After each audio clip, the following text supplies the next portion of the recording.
Welcome back to Sportsbook Review. It is week number 5, and it is finally time for me to release my picks of the week here for the 5th week of the NFL season. I've already released these plays in my Sharp versus Swinger picks with Swinging Johnson. However, give you a nice condensed rundown of them here. We'll start off with my spread play this week. A little bit of a risk here, I think. However, I think it could pay off as the Chicago Bears are in Kansas City to play the Chiefs in this one. And obviously, Arrowhead, a tough place to play.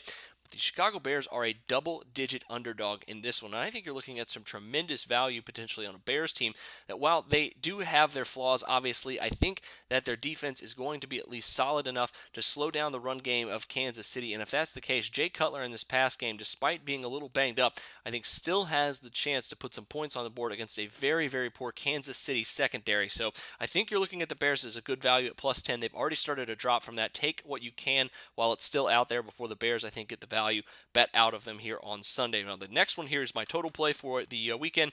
I'm going with Washington and Atlanta over 48 points. I cannot understand, and I was talking with Swinging Johnson about this on our call the other day, why this line has remained so low. In fact, it's going down to 47.5 where it opened at some shops right now. 48 points is an absolute steal of a value, I think, for this line. Between an Atlanta Falcons team that's scored about 85, 86 points over the last 2 weeks and averaging just over 34 points per game, and Washington with a very exploitable secondary on the other side of that. Atlanta's defense, I think, is beatable as well, despite the fact that it is the Redskins and their offense is still a little banged up. Probably won't have Deshaun Jackson back like I speculated yesterday, but still think there's value in the over in this one. If the Redskins can get to 17, maybe 20, even 24 points, I think you have an extremely good value here of over 48 for the over on Sunday afternoon. But that'll do it for me this time. Make sure you check out a couple of my prop plays coming out later this weekend as well. But until then, for Sportsbook Review, I'm Jordan Sharp.